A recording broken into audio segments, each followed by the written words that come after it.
Say we live or no? Yes, we are. Oh, okay, come on. How you doing, Abby?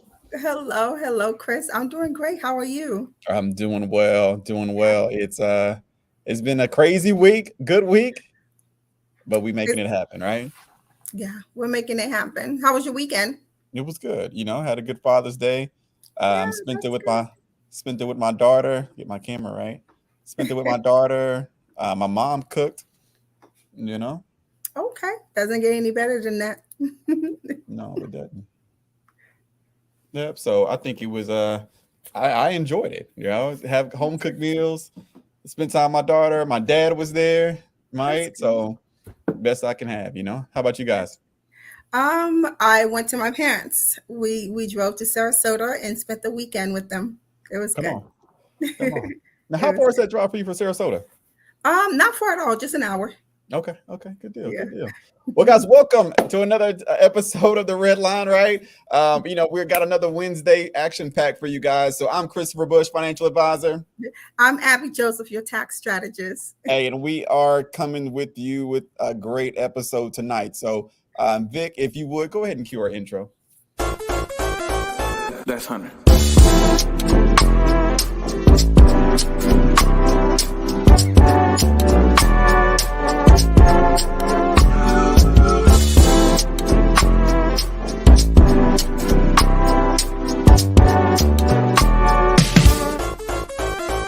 That's 100.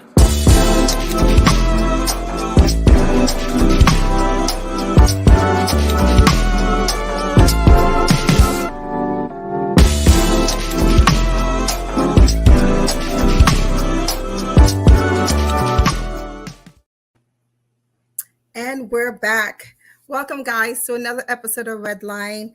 For the month of June, we've been discussing business. We've been discussing the foundation of business. We've also been discussing the different type of business, the different type of entity. When should you be pivoting from one to the other? Absolutely. Just to give you guys a brief summary, we went over when to pivot from an LLC to an S corp. When should you open an incorporation? We also went over the finances. Should the difference between a hobby and a business. So we've been having a great time going over with you guys the foundation of a business. So tonight we're going to go over the finances, the planning part of your business. Having a business plan is so important. It's actually the first thing you should even do prior to even creating that entity or starting that business. When you started your business, Chris, did you created a business plan? I'm gonna be honest. I didn't. I have to say I have never created a business plan for any of the businesses that I have today. From like the one, I guess a formal one, right? Meaning Yeah. that I had to present it to a bank or to get financing, right? So all of my businesses have been completely bootstrapped, from the Mm, very beginning, just kind of learning as I go, failing forward, not necessarily saying, okay, I got a vision of where I want to go, but having a plan to get there. It was really like putting all the puzzle pieces together, right? That's how it's been for me, okay. I spent a lot of money on mentorships, coaching. I Yeah. remember it's crazy. My dad did real estate growing up, so I think that was the first business that I got, attracted to. But when I was 19 and in college, I used to go to a whole bunch of real estate seminars and all that in Atlanta. I remember I spent my entire internship check when I was an engineer with John Deere on a real estate conference. It was like $6,000 back then, in like 2006. I spent, just to how to learn how to real estate and how to market online, right? And that's how things got to go for me. Is just really spending the money on education. I know there's a lot of different courses and stuff right now, but I mean, there was a lot of seminars back then in person that people were hosting around the country that you could spend great money on and learn this good stuff. That's good. I didn't What start about off you? with a business. I didn't start off with a business plan either. I didn't probably put together a business plan probably till after being in business for 5 years. Yeah. But just like you, it was a puzzle, and we learned a lot through that puzzle. But I remember completing my first business plan. It literally took me about 3 to 4 months to put. Yeah. It was about this thick to put the Yeah. whole everything together. And now what I do is I not necessarily pivot, but I make changes on it every 2 to 3 years. Yeah. So just like you, I didn't start off with a business plan, but I didn't really know the value of one until I had to do one. Exactly. Exactly. And I think that's where now I have a business plan with my Mhm. business. I'm actually sit down with the consultant that I speak with at least on a monthly basis, and we go over our business plan. We craft one for, pretty much every new year, right? We're looking at Mhm. anywhere between a 1, a 3, and a 5 year goals, and what our business plan is going to look like to get there. And then we've got to say, okay, well, this is our 5 year plan. But then we say, okay, well, how can we condense this into 24 months? Yes. Right.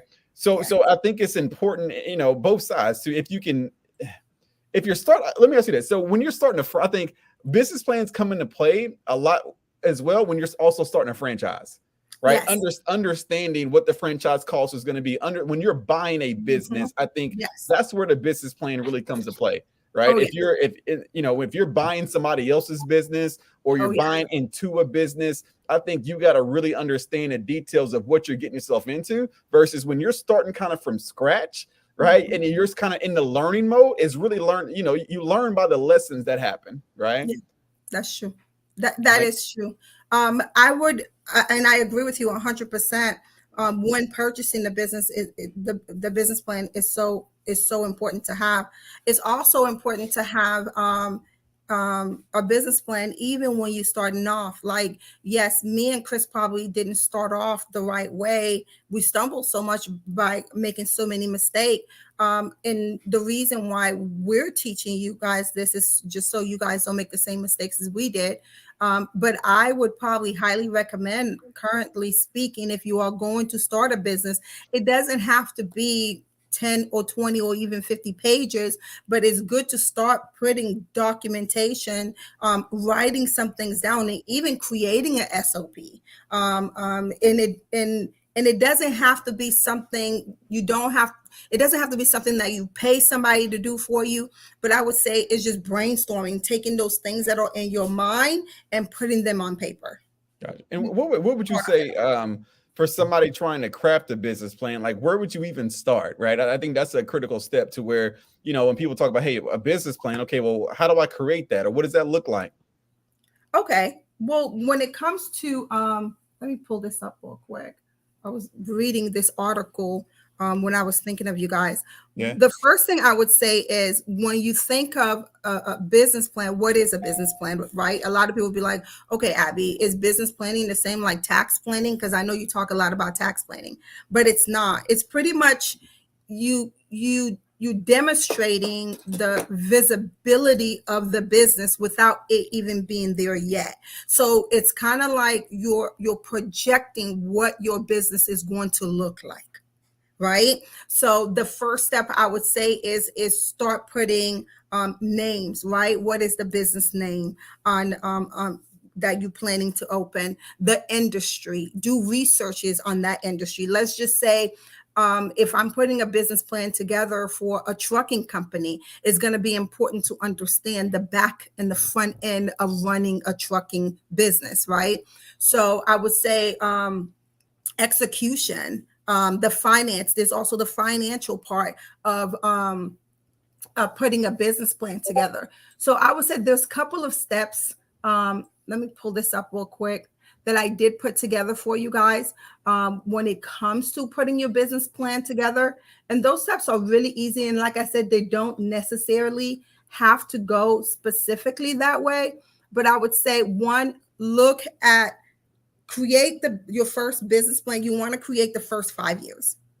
The first 5 years. So if you could if you could picture how you want the first 5 years of your business to look like, start writing those things down. So the four elements I would say is, one, you want to do the executives, right? You want to know who is going to own these business.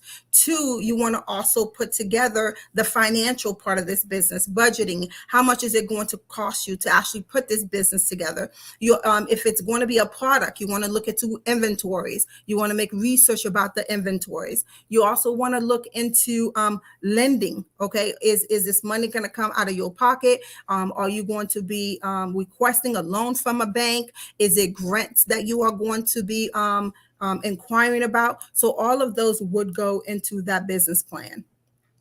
Got you.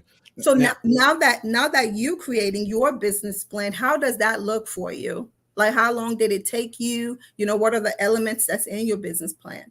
Yeah, so I think it's two folds for me right now.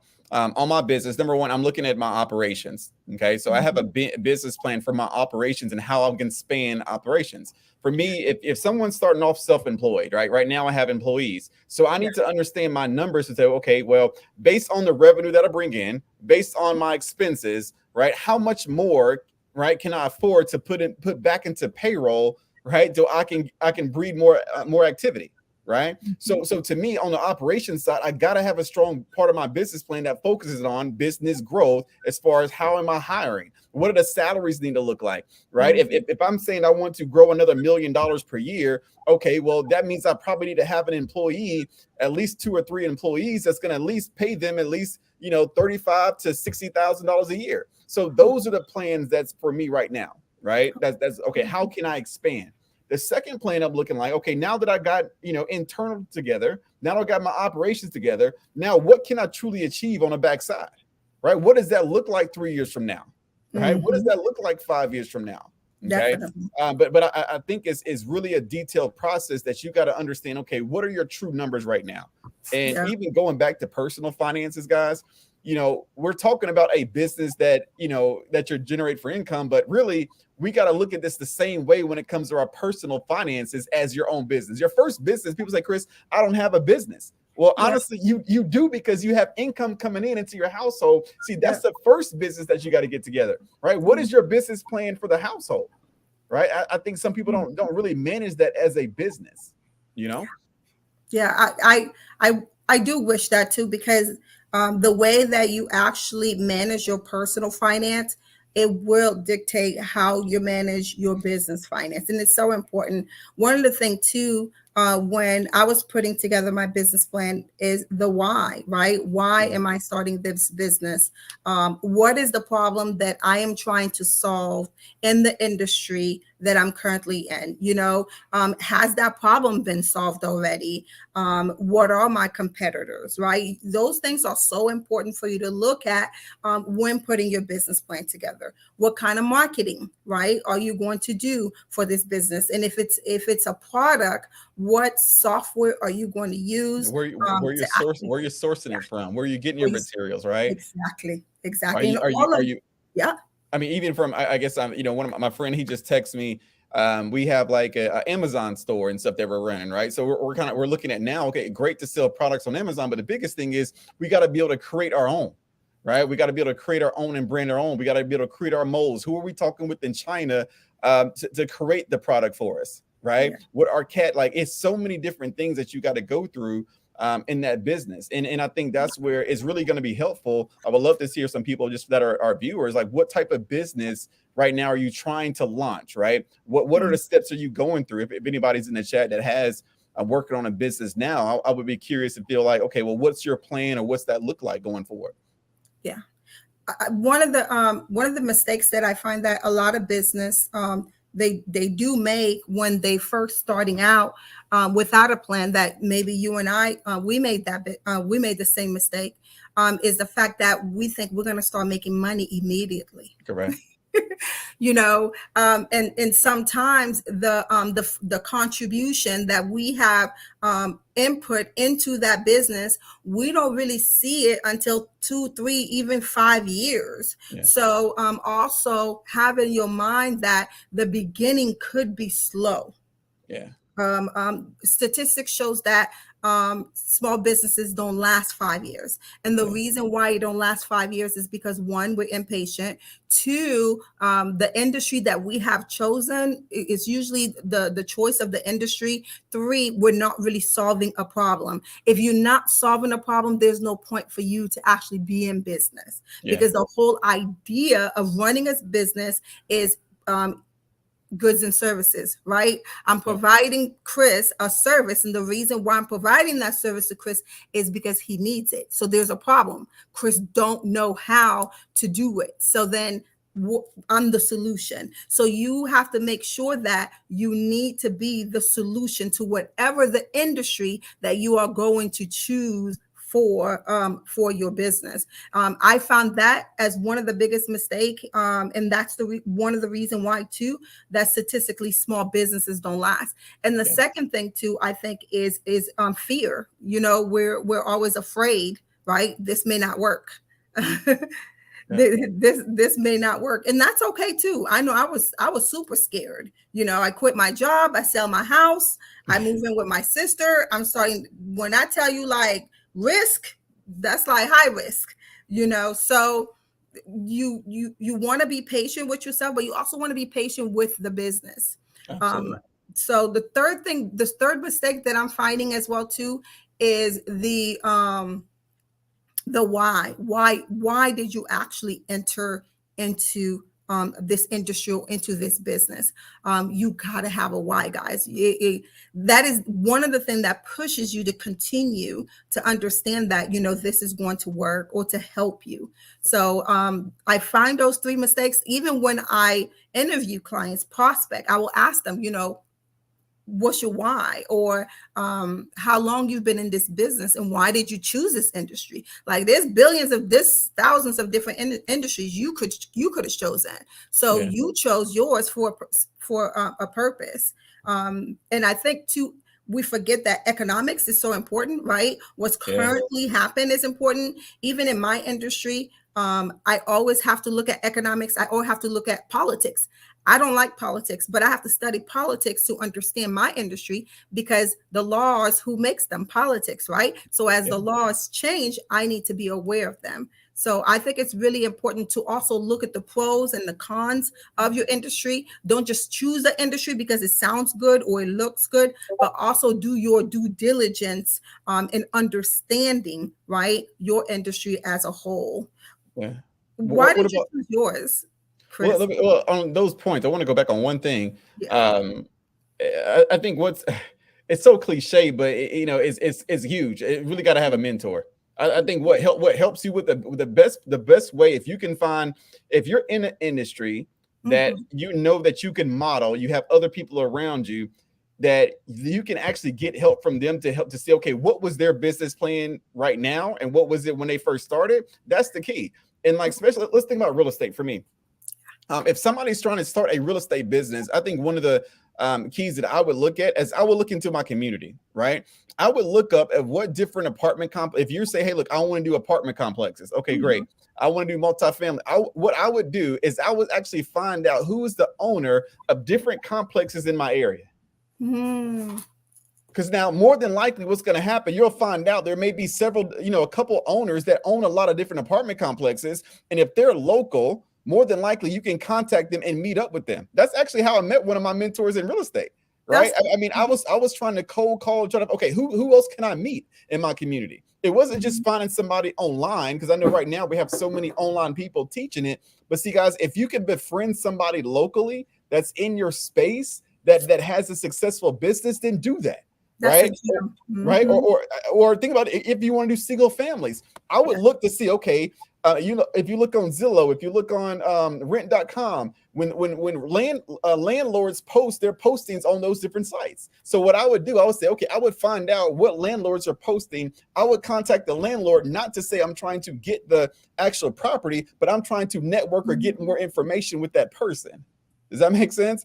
So that way that you can make friendships and connections, because that's how you can really start to accelerate your success, right? It's finding somebody that's in your community or in your network to say, okay, this is who I can model my business off of and go forward, right? It's perfect. That's perfect. And it's so funny that you say that, because I tell my daughter, whatever your major is, find someone that has done it and has done an amazing job at it, and then just follow that person blueprint, because if it works for them, they actually have the blueprint, and you will probably learn more from that individual than you'll learn sitting for 4 years in college. Yeah, 100%. So you were asking me, what were you asking me? I Yes, wanted to know, why did you choose your industry? What was your why? I guess I just wanted to, I'm gonna be honest. I was like what you just said. Don't do, I just wanted to make money, right? I wanted to be financially independent, right? I wanted to be free. Nothing wrong with that. I knew I read Rich Dad Poor Dad, right? Yeah. And like, look, okay, I know I can't just make, you know, $100,000 as an engineer and be okay. Like I wanted to be free. I want to make 100,000 a month, right? Mhm. That was the dream. So, you know, for me, understanding real estate, but then I was young and I couldn't really buy the real estate, so I needed money. So then I was like, well, if I became a financial advisor, I will always sit down with people with money. So then it will help me build my real estate business. So that's how I got started when it comes to that, you know? Those two are really good together. Yeah. You're Yeah. around money and you're around real estate. Yeah. You'll always have money to pour into real estate. Yeah. That's very good. So one of the questions that we had got was, okay, when it comes to planning, right? They need lending, right? Yeah. Let's just say I'm starting my business, right? What are the options that I have to contribute financially, Yeah. right?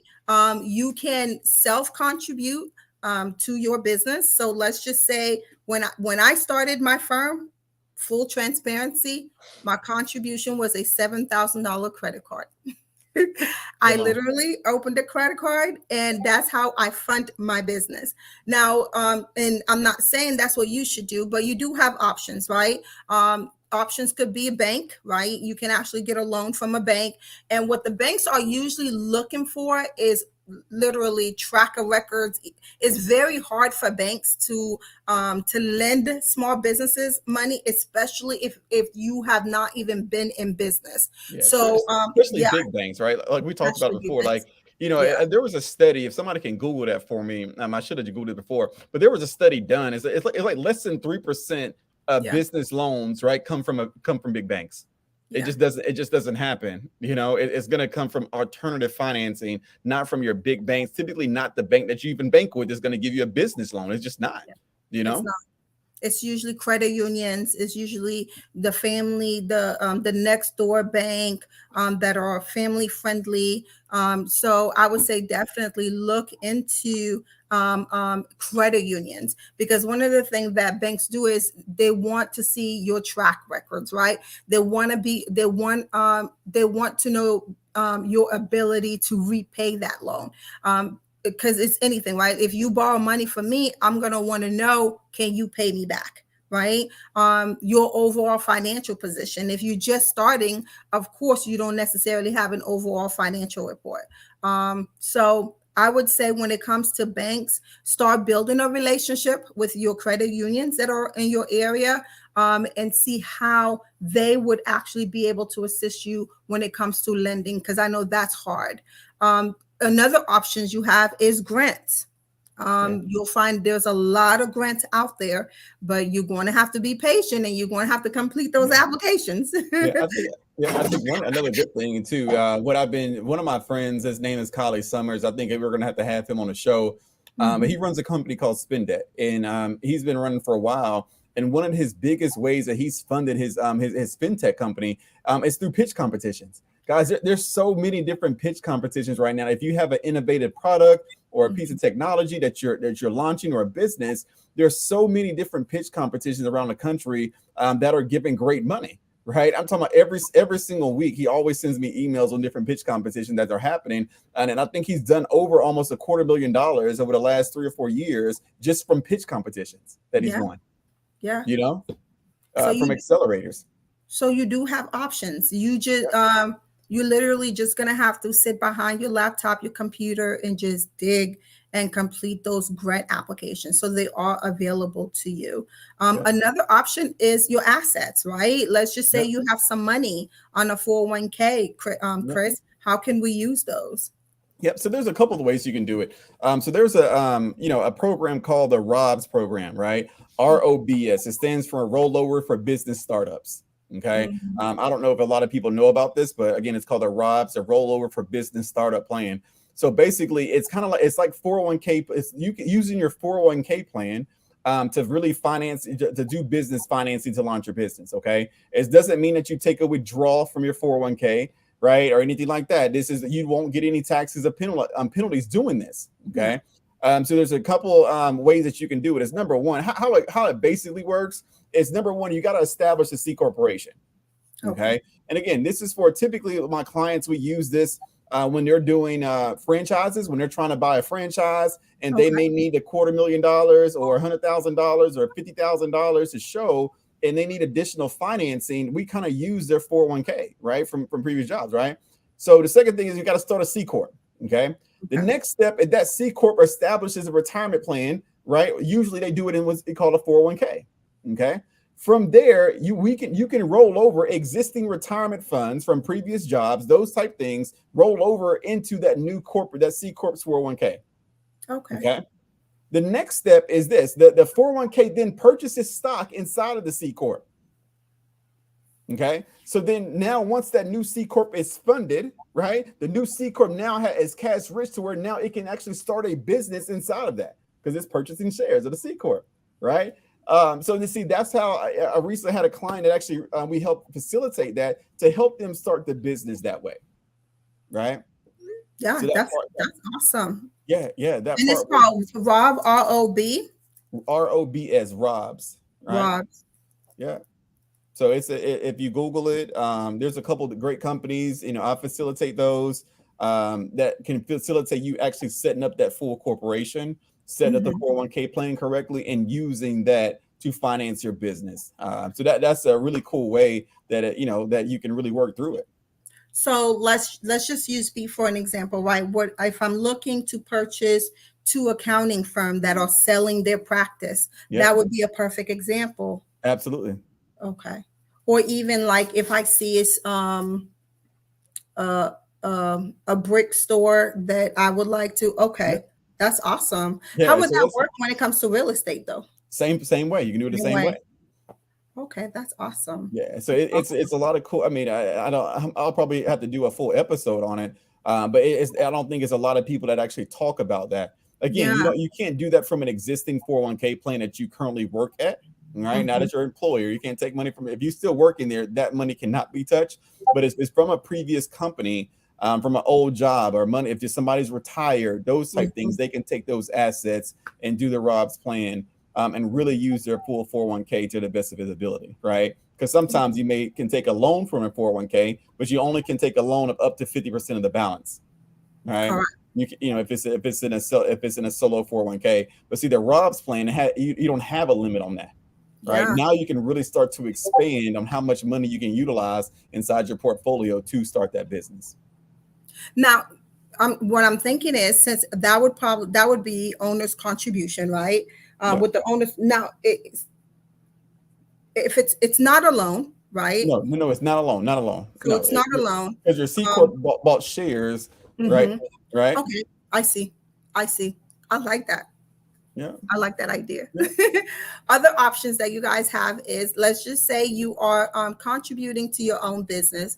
Always understand that when you contribute to your business, that contribution is like a loan. It's like you lending your entity money for it to function. So the $7,000 that I did get on the credit card, the business paid that off, right? So because it was a contribution towards the business. So let's just say my mom believed in my idea, and she says, you know what? Here's $200,000. As long as she put in the memo, in that check that she put, it is for my startup, then that is also contribution. That can also be a loan that the business in the future can actually pay her off. I had a client that their parents believed in their idea, but then the parents loaned them the money, not the business. So you want to make sure too, when you document those information, you're documenting them in a way so that your accountant can actually make sure that they put that in record the right way. So owner's contribution, you can use that as a loan, and the business can actually pay you back. If I invest $50,000 into my business, I'm expecting my business to pay me back. Yeah, absolutely. Okay. Yeah. So that's awesome. I'm gonna really look into this this Rob's thing. We're gonna bring something, right? One of the things that everyone has been talking about is business credit, right? So I'm not, I don't know much when it comes to business credit. And I know we're going to have a guest speaker for you guys that will come in to speak about business credit. But I do know that in the beginning of your business, when you create your entity, right? You create your entity from the federal, state level, county level, and you go open that business checking and saving account. I would highly recommend, you do not have to, this is not advice. I would recommend when you do open that account, also get a business credit card, so then you can start actually building your business credit. But we will save that for the expert Come on. that is known for business credit. Hopefully we can get them next week. Yeah. We can get, hopefully we can get them next week. If we can get them next week for you guys, that would be great. That would be awesome. Now, one of the things that I'm not seeing is you guys sending your questions. I did review, I did pull up today. There's one question. Let's see. All right, we do have a question here. Oh, I don't know why I didn't see that. My apology. Hello, I have started my business. I have my LLC, EIN, and business bank account. I am starting to see that I need to speak under Maurice Wilkins because the branding will be better. Can I keep the business name but speak as Maurice Wilkins and collect checks written out to Chef Motivation? Also, how can Chef Motivation LLC be the umbrella business and Maurice Wilkins fall under it? Yeah. Let's see. So, if I understand correctly, you want to be the brand instead of the entity. So you just want a DBA? Is that what he's referring to? Yeah. Well, you could you have options. Okay. You Chef Motivation LLC can be the entity, and you could do a DBA, which is doing business as Maurice Wilkins. You can do that as well, and then you can brand.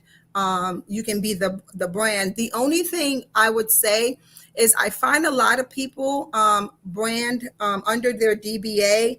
They do their website under their DBA, their social media under their DBA. And then when they go to a bank and request a loan or they're requesting for a grant, they don't get qualified. And a lot of the time, the bank or those grant people, they're not going to tell you why you didn't qualify. But the majority of the reason why is because they couldn't find the entity in the database. So they only look at the DBA because you're only been marketing the DBA. Correct. So doing business as is not an entity, and it's important for you to know that. So even though I'll be on with my firm, our entity is Serenity Financial Consultant.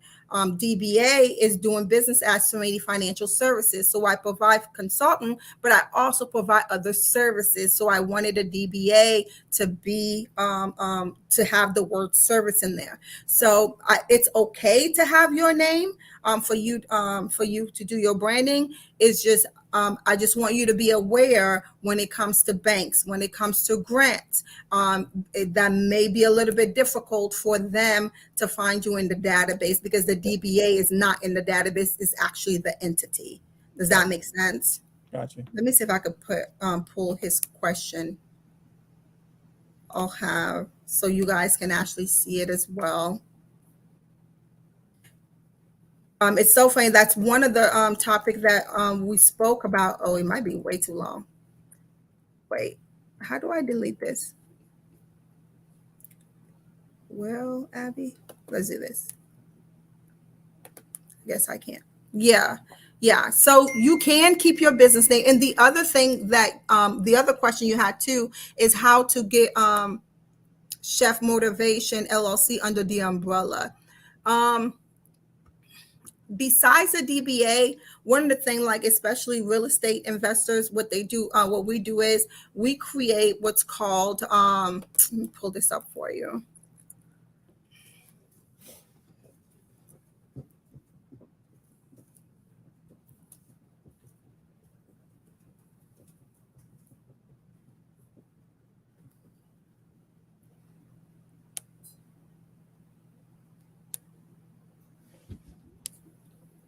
Bear with me. I'm pulling this up for you. You finish your screen? No, I don't need to share screen. Oh, okay. I'm just pulling something up real quick on IRS that he can actually do. Where is it? I was just looking at it not so long ago.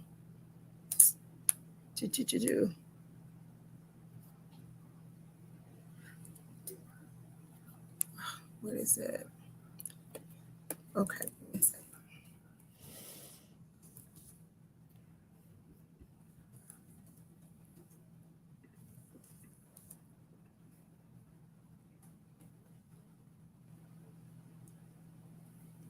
I can't pull it. I can't find it, but I will. What I'll do is, if I find it, I'll follow up with you in the email. But what you can do is you can have that entity as the umbrella, and just have other businesses, other LLCs under it. So you do have that option. You can do that. Perfect. I'm back. All right. Let me see. Hi, Nicole. She says it's been a minute. Here's another question. Let's pull up this question. What would it look like for an LLC to just buy and sell land? Would that business need a special license? No. You won't need a special license. The only reason why you probably obtain that LLC is for liability protection.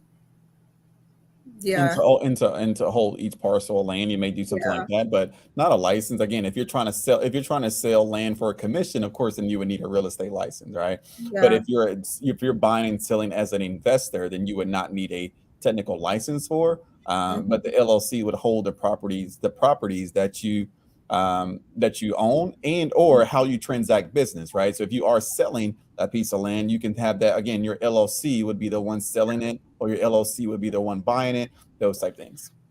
Correct. Yeah. And smooth. Correct. A holding company. You can also just create a holding company, Maurice, and have under the holding company, you can have Chef Motivation and any other LLCs. Like a lot of my real estate investors usually have a holding company. Or my traders also have holding companies. And the reason why is they're trading under an entity, right? They're trading under a business, but that income that come in, that cash flow, they use it for other ventures. So they could have, let's just say ABC as the holding company, and under ABC, they have 5 different LLC.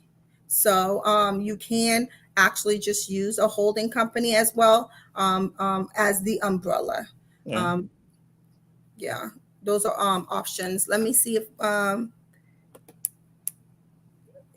that question.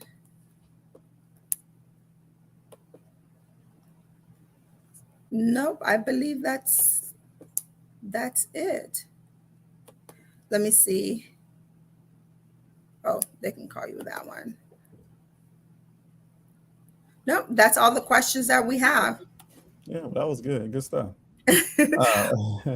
Yeah, All right. I mean, and I just think on a business financing side, I just want people to be careful when starting a new business, getting a bunch of financing that your income really can't support to pay back, right? I think that's another big thing. Yeah. A lot of times people are using credit, but now we racked up a bunch of credit card debt, credit card bills, right? Those type things, but now it's taken away from cash flow. So I'm a big proponent of leveraging credit, but I would want to leverage credit once my business I can have a proof of concept, right? That now I can scale. I'm using credit, or I'm using financing, because I know if I put more cash into it, it would yield me a different multiple, right? Not just saying, hey, look, I need to get credit just to say I need to buy things for it. I need to set up my office. No, it has to be, I'm using the money in the beginning to generate new revenue, right? Yes. And it's proven that I need the extra dollars to generate that revenue. Just so we don't get into that debt cycle, because a lot of people run a business but not are making money. We see that into the stock market. There's a lot of great companies that's on the stock market, but they're not turning a profit. Does that make sense? So if there's companies in the market that are doing that, then it's people like, that normal that are starting to, it's the same thing, right? It is. It is. And I understand, there's a lot of gurus, there's a lot of in social media. I'm a true believer of not using my own money. If I don't have to, I'm not going to use my own money. But I'm also a true believer of cash flow, right? Right. If there's no cash, then then we're not in a good place. So just because you can be approved for something doesn't necessarily you need it. So even that line of credit, I had a client, for an example, she got her credit high and I was so proud of her. But when I tell you she ran with that, Yeah. line of credit is credit cards. No, just stay away from the debt. Okay. We're here to build assets, not liabilities. Yep. Yeah. So very good. All right, guys. I thank you guys so much for coming in tonight. Come on. And we appreciate you guys for continue to show up and show out in Wedline. Next week, we will definitely look at having that business credit individuals for you guys as our guests. And don't forget, you guys, if we don't have your questions or your situation, we want this show to be about you. So not necessarily about us. So make sure your questions do continue to email them to us so we'll be able to help you guys. VCN, let's see. The LLC is a new business. With the personal money I loan my business to purchase the land be a tax write-off for me or the business? Well, if it's your personal money, right? The whatever money you make off that land, you can pay yourself back. Correct. Yes, sir. You can pay yourself back. Yeah. Did we miss any other question? That is great when you're disciplined, Terrence. That is absolutely. 100%. It could be your best friend. All right. That's, I mean, again, I'm in real estate. So for me, debt is like my best friend when it comes to real estate for leveraging, right? Yep. It's the best thing once you understand it, It's true. Good It's stuff. true.